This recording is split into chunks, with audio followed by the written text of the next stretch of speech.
mais um encontro aqui no simpósio com um sócio fundador da Bonnier, né, que é uma empresa especializada em olhares de ancoragem.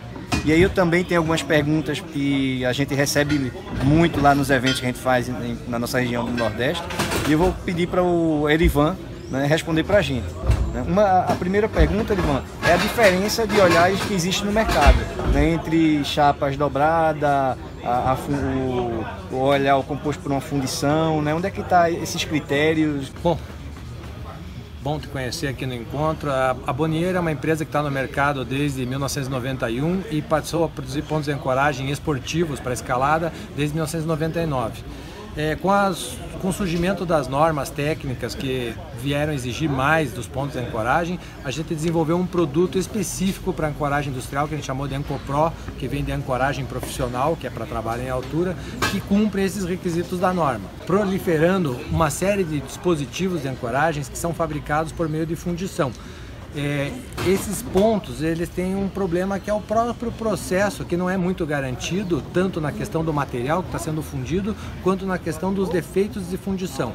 O nosso processo se baseia em chapa dobrada, né, repuxada e dobrada, e essa chapa que vem fornecida para nós, ela já está dentro de uns padrões de qualidade superiores que eu recebo um material certificado, quer dizer, o material vem para nós com a composição química, com a rastreabilidade, com a rastreabilidade da corrida, com a resistência do material, a resistência ao escoamento, a resistência à ruptura, até a dureza da chapa. Então tudo isso vem fornecido pelo fabricante da chapa e está incluído na rastreabilidade do nosso equipamento. A partir do momento que eu fabrico uma peça com essa chapa, é gravado um número de lote na peça e esse número de lote se referencia a esse certificado do material e ao nosso processo produtivo. Então lá na frente, se a gente tiver um problema, eu tenho como consultar ao material que foi fornecido, por quem ele foi fornecido, quais eram as características dele e tudo mais. E além disso, como uma medida adicional, a gente separa de cada lote produzido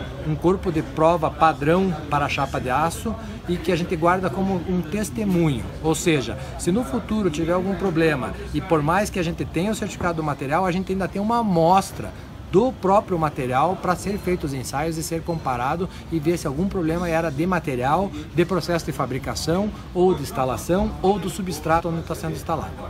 Ô Erivan, e outra pergunta que o pessoal sempre faz é sobre os testes, né? Se a gente, aonde fazer o teste de arranque, como se aplica, aí a gente instalou uma linha de vida, e aí quem vai fazer o teste dessa linha de vida depois de instalada, né? Como é que a gente deve responder esse tipo de questionamento? A gente não existe ainda uma norma nacional que prevê o teste de arrancamento, apesar de muita gente preconizar que a TNR18 pede um teste de arrancamento de 1.500 kg, não é verdade, porque na norma não está escrito isso, não existe a palavra teste individual, teste de arrancamento, e as normas são documentos claros. Então, se existe um teste, tem que ter um procedimento de teste, porque eu não posso testar de um jeito e você testar de outro, e um terceiro testar de uma terceira maneira, só dizendo com a força, porque a força, o tempo, a velocidade de aplicação, o método de aplicação, a máquina que aplica a força, todos esses parâmetros têm que ser controlados. A nova norma que está sendo estudada em cima da BS 7883, que vai ser de seleção e uso do dispositivo de ancoragem, essa norma deve prever algum tipo de teste de instalação. Mesmo assim, a Bonnier recomenda um teste de instalação de arrancamento de 6 kN para o dispositivo de ancoragem classe A1, né, que é para uma pessoa, prevendo que a carga máxima que vai ser solicitado do dispositivo é de 6 kN.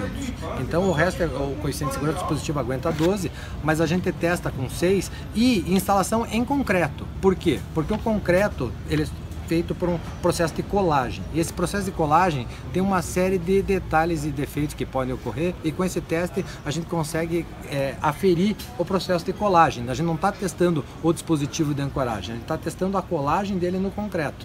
Então, tanto que quando é feita a estrutura no aço, você não faz teste de arrancamento dispositivo de ancoragem em aço, porque não faz sentido uma coisa com a outra, entende? Agora, a linha de vida é algo mais complexo, como vocês viram aqui, as cargas são muito maiores, né? E aí o teste tem que ser outro, e isso nós estamos ainda em desenvolvimento. Inclusive as fixações para linhas de vida a gente vai recomendar M16, que é uma fixação mais resistente para a peça.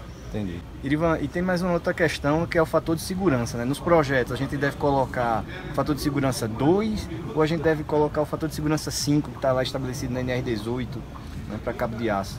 Na questão de dispositivos de ancoragem, linhas de vida, coisas assim, a norma já estabelece que o fator de segurança de todos os componentes do dispositivo tem que ser 2:1, que é o fator exigido. Agora, a gente tem a questão das interfaces e dos acessórios e das estruturas e tudo que compõe o resto do dispositivo, não o produto em si, né? Aí, para esses elementos, a gente já recomenda um coeficiente de segurança maior e que eles trabalhem sempre dentro do que a gente chama de regime elástico, não entrem em deformação plástica, ou seja, não entortem. Então, é recomendado um coeficiente maior, de 4:1, às vezes de 5:1, mas não entra nesse coeficiente de 5:1 do cabo de aço para construção civil, porque lá o uso é distinto. Não é um uso para dispositivo de ancoragem como linha de vida e também para a segurança de pessoas, porque lá tem dispositivos de ancoragem para equipamentos, tem dispositivos de ancoragem para carga, para outros fins, e esses outros fins necessitam de coeficientes de segurança maior. Entendi. E com relação à carga de ruptura, né, que vem denominado ali nos equipamentos, no mosquetão, no olhal, você comentou que durante a palestra aí no simpósio que a gente faz uma nomenclatura errada, né? A carga de trabalho para um mosquetão ou para um olhal de ancoragem, e isso é um equívoco, né? A gente deveria só se reportar a carga de ruptura e não a de trabalho. Não, é que na realidade é uma confusão de mercado, sabe? O que tem carga de trabalho são equipamentos de trabalho. Por exemplo, você compra um gancho que você vai usar numa talha. Esse gancho está gravado lá, por exemplo, 2 toneladas. Se você for verificar com o fabricante, essas 2 toneladas é a carga de trabalho. Você pode pendurar rotineiramente, todo dia, o dia inteiro, as 2 toneladas dele, que ele vai funcionar perfeitamente. Então ele tem um coeficiente de segurança embutido muito maior. Não sei te dizer porque eu não sou fabricante desse gancho, mas pode ser 4:1, 10:1, até 20:1, às vezes o coeficiente de segurança.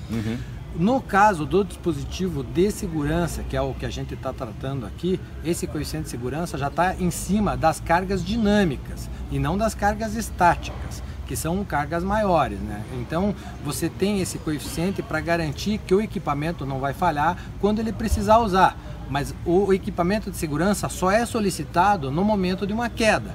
Ele não é solicitado todo dia, diversas vezes por dia, com aquela carga determinada. Então é praxe determinar-se só a carga de ruptura do equipamento de segurança, e você, como projetista, como está desenvolvendo aquilo, você coloca o coeficiente de segurança em cima.